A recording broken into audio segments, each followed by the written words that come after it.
think it's time to start the video. M11-D. Let us begin.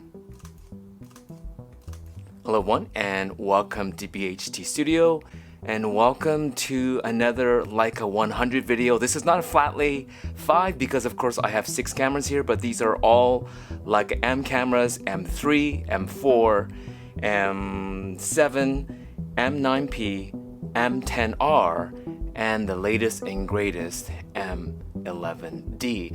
And I'm going to be doing an unboxing video of, it's going to be the biggest unboxing that I've ever done, literally, as well as in terms of the uniqueness of this camera. So let's clear everything off the table here. We will refer back to some of these a little bit later, especially the M11-D, and then we will start the unboxing, right? So let's switch over now.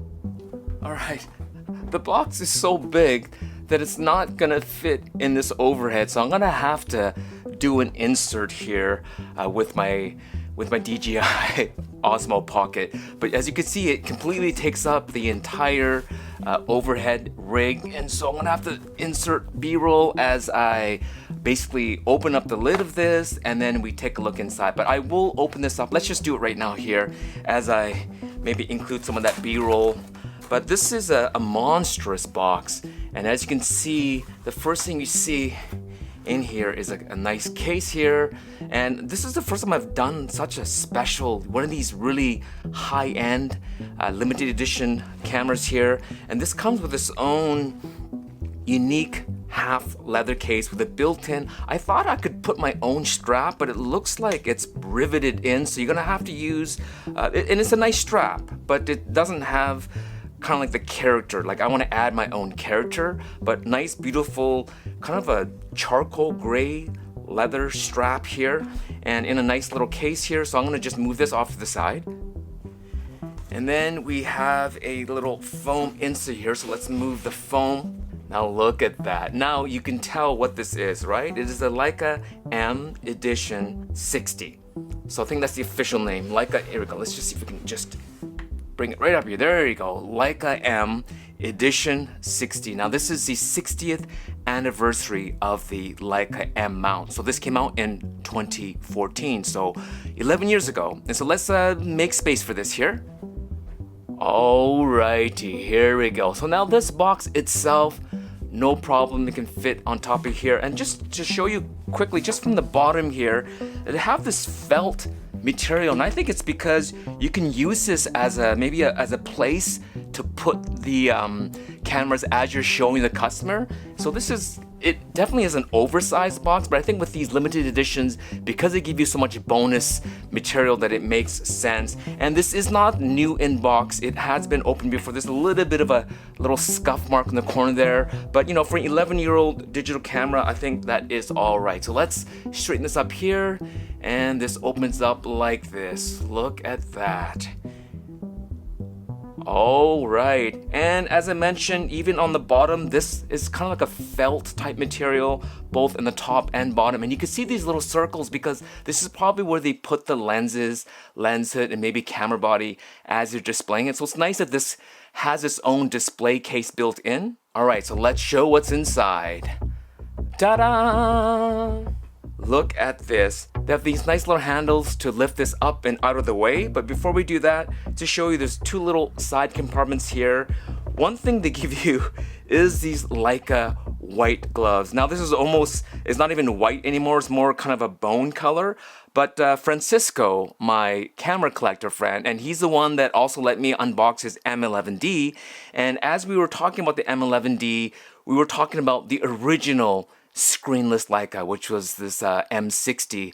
And so he decided, you know what, let's just get it. And Take, I want you to do the unboxing. So thank you so much, Francisco, for letting me do the unboxing. So you get the white gloves, but Francisco said, Take, I'm going to be shooting with this. I want you to shoot with this. Don't use the white gloves. It's an orders directly from Francisco. He wants me to touch it and feel it and feel what it feels like actually in the hand. So thank you, Francisco, for doing that. And so let's just look at all the main accessories here first. This feels like it's the battery, and hopefully this was charged already. And so let's just see here. Yeah, so it is the battery, the thicker, the BP SCL2 battery here. And so hopefully it's charged up. So put that on the side here. And this should be the charger. So let's see what's in here. Should be the charger. Yeah, this is the charger. And as I always mention with Leica chargers, I love it that they tell you when it gets to 80% charge. And that's typically the healthy point where you charge up any lithium ion battery, even with your smartphone, is at 80%. They want you to keep it between 20 and 80%, and it has the most recyclized without losing its charging power. So I always appreciate Leica's dedicated battery charger. I'm going to actually start charging this just in case it's not charged, so I'll be right back. All right, and so this is empty now. Let's close this up. It's all the different cables and stuff, so this is not going to be interesting. And let's put the gloves back here. Alright, and let's just pull this out of the way safely. Alright, and what do you get inside here? You get, looks like you get some warranty information, and you get a test certificate, all different serial numbers, and then here is, I guess it's a printed manual. I think with the M editions, you kind of need one, right? Because there is, and it's in multiple languages, but you kind of need one because there's no screen. Alright. And then down here, what do you get? You got a box here. Look at that. Can you read that there? It says Leica M11-D. And on Leica's website, they actually call this an MP digital. So it looks like this is the time when everything was typed. So this is based on the M240, but they call this the Leica M Edition 60, but we just kind of colloquially call it the M60. I think pretty much everyone knows. And you have this, is this a dedicated, oh no, this is the actual manual. Look at this. So it looks like it looks more like a book, but it's actually the manual, which is great. I think I need to study this because you got to use kind of unique ways of setting the date. I think this only shoots DNG. To be honest, I didn't look up everything here, but it's a pretty minimalist camera. So let's just put all. And it looks like, look, even in the bottom here, there's a little foam pad here. So even the book sits on foam, and then you have all this other stuff here. So that's excellent. So let's just close this all up. Even this box, doesn't this look great? Just even for this thumbnail, I think maybe I'll just do this for the thumbnail. What do you think? I think it looks awesome. But let's just move that away. And let's bring this back here. And remember, this was also the lid when you first open it up. So you could pull this out like this, and then later on, I guess, leave this on the side here, and then move everything. That's where, like I said, you could see all the little marks. So if you grab this and put this down here, look at that. You can even, sort of like a crime scene, you could see where the last person put everything. Look at that. And then the body here, maybe something like this. Right? So let's move this out of the way here. And this actually feels nice and solid as well. Almost like there's a secret. Is there a secret compartment? Wouldn't it be cool if there's like a little secret compartment. I don't want to break anything. But it feels like almost like there would be something secret. Well, anyways, I'll check it out later. But you can see the indentations on here. Feels nice and solid. I wish all the Leica M's came this way. Alrighty, so here we go. So here is, let's just call it the M60 moving forward. Now what's unique about this body is the traditional Leica M uses a brass top and bottom with some kind of a metallic inside, right? Like the main structure. Some people think the entire camera is made out of brass. No, most of the time it's either magnesium or aluminum or some kind of a zinc alloy interior chassis, and then the top and the bottom plate is going to be made out of some kind of material. And this one here is using stainless steel instead of brass. And the density of stainless steel is close to brass, and so it should be about the same weight. So let's just actually just weigh this now with the battery out, but with the bottom plate, and maybe this is the metallic cover as well. So let's just see this. Oh yeah, it's a nice, well, it's metal with some plastic on the inside, which makes sense, I guess, because you don't want stainless steel up against a brass mount here, because then you will wear out the mount. So that makes sense. And it does use that older shutter curtain from the M240, and the M10 also has this. It meters off of that shutter curtain. So let's put this back on here. I'm going to grab a scale. Actually, you know what? Let's just weigh this out a little bit later. And you do, with this kit, get this unique stainless steel 35 Summilux. And so let's just see how this, let's just see here. Yeah, so it is a suction, it's kind of like a felt material on the inside. Now I think the outer ring is for using this lens hood here. So if you do want to use this without the hood, you can, and you leave this outer ring. Sort of like the Leica Q, I think the Q also has something like that, like a little outer ring here. If you don't want to use the built-in lens hood. So you could take this off here. and then you can thread on this right here. Let's just see here. I'm sure that's what this is for. Yes, it is. Thread this on, and there you go. And it just locks right into place, centered itself. And this is a beautiful Summilux here, 35 Summilux. It should be FLE. Here, I was trying to find the information, but this came out in 2014, so this should be a 35 Summilux FLE, the floating lens element. Everything moves beautifully and has a nice focus tab. It's all grayed out here, but that little red dot there, it's really nice. And so let's move these two out of the way, and now let's mount this onto the camera. All right. And even the back cap here is, again, it is metal, but with plastic on the inside, which again, it makes sense. You don't want to have metal directly onto metal in general. And so let's move that here. Put this on here.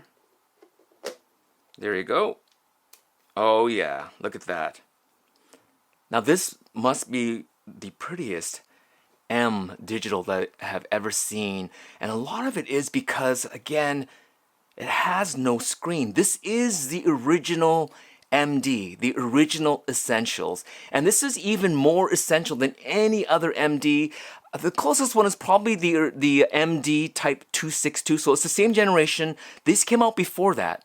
So this came out in 2014 as the 60th anniversary of the Leica M mount, and also the 100th anniversary since the Leica, since Oscar Barnack's 2014 prototype that he made as he was just testing the camera out. And this is the most, if you want to call the essentials, this is the most essential digital camera Leica has ever made. Basically, all you have is shutter speed control, you have aperture control, you can control the focus and obviously frame through the rangefinder system.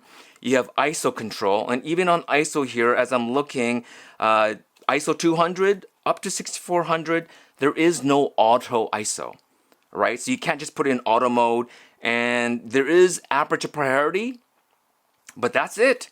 There's nothing else. There is a button here, and I think this button here is for basic settings that you need to use in screen for, like, I think setting the date and time. I think this only shoots DNG RAW as well. So, and there's no app to connect to this. That's how essential this is. So basically it has just the basics of photography, pretty much like a film camera, and you can't see what you shot until you grab this, put it into your computer, and then even then it is a digital negative, right? You have to then process the image and make it output into something as a TIFF or a JPEG or HEIF or whatever file type you want, a PNG or whatever. But until then, you don't get to see your image. And I think that is the cool thing about this camera. And as well, the fact that this is all made out of stainless steel. So let's, I'm gonna get a scale now, and I'm gonna do one thing. I'll be right back. All right, I am back. The battery is not fully charged, but I'm gonna just put it in just for the weigh-in. So I'm gonna put this battery in here. What a chonky battery. And this is based on the M240, as I mentioned. So this is thicker than the M. It's the thickest digital M they made. And so let's just put this back here. Here we go. Now the battery is in. I do have the metal lens cap because that's kind of what it comes with. And it looks like this is also a stainless steel. So the whole thing, the outer shell of this whole camera is stainless steel. There is, as you notice, there is no threaded shutter button as well. And this is an Audi design. This is the time where Leica was working with Audi. They did the Leica T as well, and they also designed this camera. And it is really nice. I do think it looks cool, and the leatherette is very cool as well. So let's do a weigh-in here. The M60 body with the body cap, with the battery, but no memory card. What is the weight? Let us see. It is 725.4 grams, right? So 725.4. So let's take that off there. Now this is the latest and greatest M11-D, so like the great grandson of this camera right here. No screen on the back, aluminum top, no bottom plate, black chrome plated, plastic lens cap, batteries built in. Let's see. Whoa, 538. So that is a huge weight difference. That's pretty much like this and a lens is what this weighs on its own. So 539 and 725. And also this doesn't have a memory card in here either, but that's because this has a 256 gigabyte internal memory. So I didn't even bother putting in a memory card. So again, 725, 538, almost a 200-gram difference. Though that definitely is a lens weight. So let's just see the weight of this lens as well. This lens is going to be heavy, 465 grams, but again, it's not fair because you do have a metal lens cap in the back. But even without the lens cap, it's 413. And let's just take this lens hood off as well. But again, you're using all stainless steel, and so no one bought this camera because it's super light. 366 grams. And so the lens is heavy, the body is heavy, and when you're shooting with this modern M11-D, now to me this is also a really pure camera. Remember the M10-D? It was kind of the D that they try to make it look and feel like a film camera because it had the faux film lever basically as like a thumb grip on there, and it had that ISO dial on the top here that they brought in with the M10 series, and so it had a film-like feel, and some people felt that it was gimmicky. Most of the people that I know that have the M10-D purposely bought it and they love it. Pat Domingo has one, Chris Janakis from Chris Meets Chris has one, TJ from the shop has one. Other photographers that I know that have the M10-D love it. It's a functional camera, but this really is not trying to be anything other than itself. It's trying to be as light and as purposeful as possible, and this camera feels like a toy almost. It's so light, but definitely you can feel that it's solidly made. But man alive, this camera here feels even more solid. And because there is no app connection to this, you can't see this in the field other than pulling out the memory card, and then if you have a card reader like an SD2 whatever smartphone you have or an iPad, then of course you can take a look at the DNG files. But 10-11 years ago most smartphones couldn't read DNG files, and so that wasn't possible. When this came out, you pretty much had to bring a laptop or a really powerful type tablet to even see your photos, and for a lot of people that seemed crazy, right? Remember, this was the first screenless digital camera that anyone had ever come out with that I'm aware of. And when they came out with this, they only made 600. Oh, I didn't even look at this. So this is number 100 and, can you see that? 163 of 600. So this was a limited edition camera, and the fact that they used all stainless steel, that they used Audi design, metal caps, a matching lens. This camera was, I think, 16,000 US when it first came out. And if you look on eBay, people are still asking for 16,000. And so for a digital camera, and considering what this lens on its own is worth, I think a current 35 Summilux is worth about $6,000. So assuming this is $6,000, which it isn't because this is a limited edition colorway and part of a kit. So let's just assume this is still worth, let's say, $7,500. You minus $7,500 from 16,000. We're still talking like $9,000 plus for this body, for a digital body that's over 10 years old. So in terms of an investment, if you could see it that way, because like a digital camera in general is not an investment, but Leica cameras, even digital bodies, seem to hold their value really well, especially when you buy these limited editions. So matching this with this really cool lens, and if you have the boxes, you have the paperwork, you have the cardboard box, the external cardboard box, and you have all the accessories with it, it's still going to hold its value really well. So I think Francisco made a good choice. He just loves limited edition cameras. He likes having unique cameras, and he's a shooter, right? He still wants to shoot with them. And so having this kit here, I mean, this looks great, but I actually think without the lens hood, even with this this little cap, see that little line there? It still allows you to line up perfectly to the middle here. That's really nice. And the thickness of the aperture control ring here is also really nice. It has nice half stops here. Yeah, it's really nice. 0.7, of course. I like that red dot there, but I like how the numbers are all kind of grayed or charcoaled out.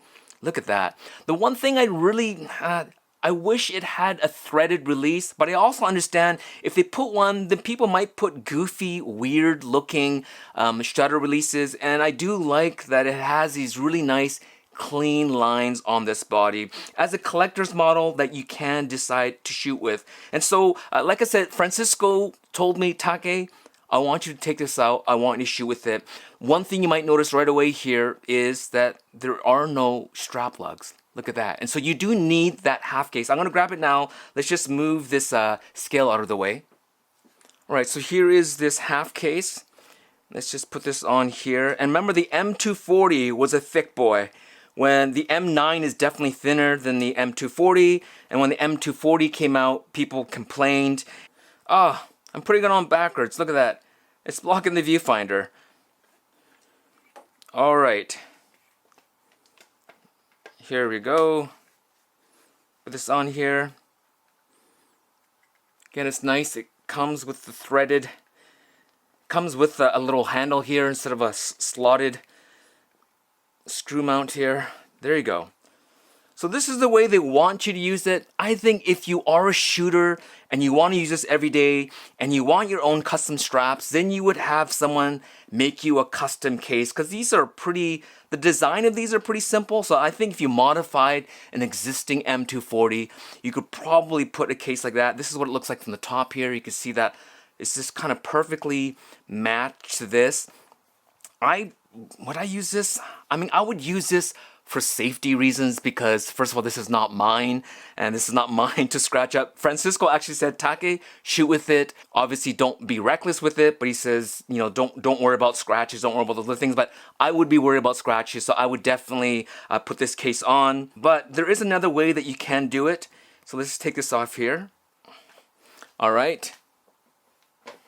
Is that it does have the quarter 20 thread, and there are those straps where you can kind of put like a little D-ring or a loop, and then you can hang it upside down. Like a lot of the wedding photographer, those kind of double shoulder straps will attach cameras from the bottom. But if you do that, now you're not protecting the body. But you know, I mean, if you're a shooter, I think most of these 600 units went to collectors.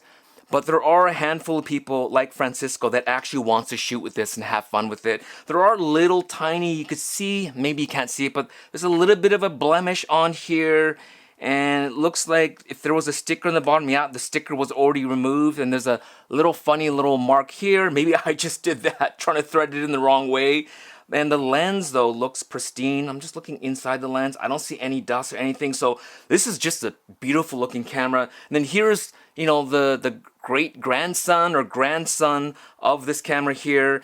And of course, if you look at the back, you could see how similar, in principle anyways, but in terms of thickness, clearly this is much thicker, it is much heavier, it feels bigger in the hand as well. And so if you are a shooter and you don't need to look, and there are a lot of photographers like Pat Domingo who shoots professionally, who does use his M10-D for professional work, because of course he understands how the camera works, he knows how, you know, to read the meter even without being able to see the images. And sometimes as a photographer, you know, I shot in the film era, we didn't get to immediately see the images, but when you knew you got the shot, you got the shot, and maybe you took a second shot just in case. And so there's been like 100 years of history pre-digital where people took photos and just knew they got the shot. And so we've just been spoiled with digital, but having this type of shooting experience is very unique.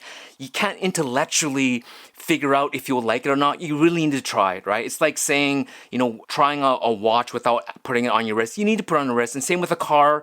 You can't just look at the specs of a car. You need to drive it, right? Like, do you like convertibles or not like convertibles? And that's kind of how I kind of talk about this. A convertible car is basically, you know, like there's certain sports cars that are whatever type of sports car without a roof, right? Like a Targa, a 911, right? So it's a roofless sports car. And some people think, why would you pay more for less? Because if a car doesn't have a roof, you're getting less car.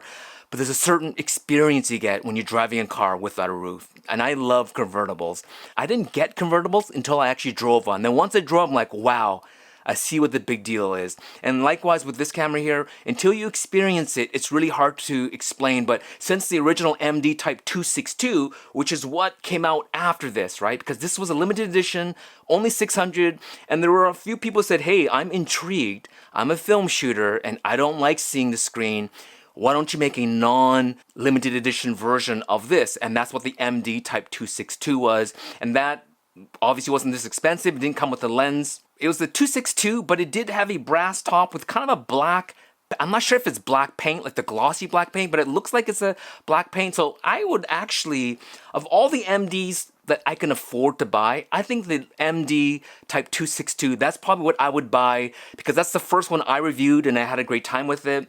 M11-D is the one that I would definitely, if I can afford it, I would buy, but I can't really justify buying a camera like this. I would love if Leica would make a glossy black paint version of the M11-D. I think for this year, if they made a limited edition of, let's just say, 400 or even 300, or maybe they'll only do 100 of M11-D, in glossy black. Then you would put the brass top plate and a glossy black paint finish and a glossy black finish battery. I think that would be awesome. But for shooters, M11-D.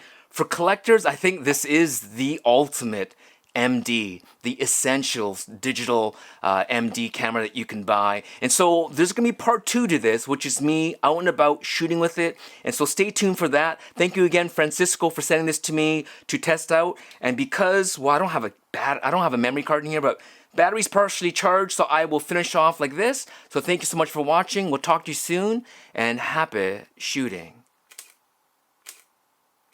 Well, that's a very loud shutter. Actually, you know what? Let's just switch that out. You heard that, right? Let's switch this out here with the M11. Put this on here. Turn this on. Now let's hear this one. Ooh, sounds nicer, but I actually think here is my M10R with the 50 collapsible. Let's just hear with this shutter. I actually think this is the best digital shutter on any digital M. Let's hear this. Oh yeah, that is the nicest. And this does still have that curtain, right? Right there, similar to the M240 series. Now this does, sort of like an M11, it does have a way of, if you go to live view, now it's reading off the sensor, right? But if you turn off live view, it's reading off the shutter curtain. If it's in live view, then it's reading off of the sensor. But I think this has the nicest sound. And just as a quick thing, I do have the IDS thumb grip to make it feel like the M10-D here. I'm just testing this out. I actually do kind of like it. It is nice. It does hold stable like this, but you know, it also blocks your flash hot shoe. But I don't use flash a lot on my M's. I like flash on leaf shutter cameras, but I think it looks pretty darn cool. And so now I'm making this video longer than I thought, but thank you again for watching. We'll talk to you soon, and happy shooting. Peace.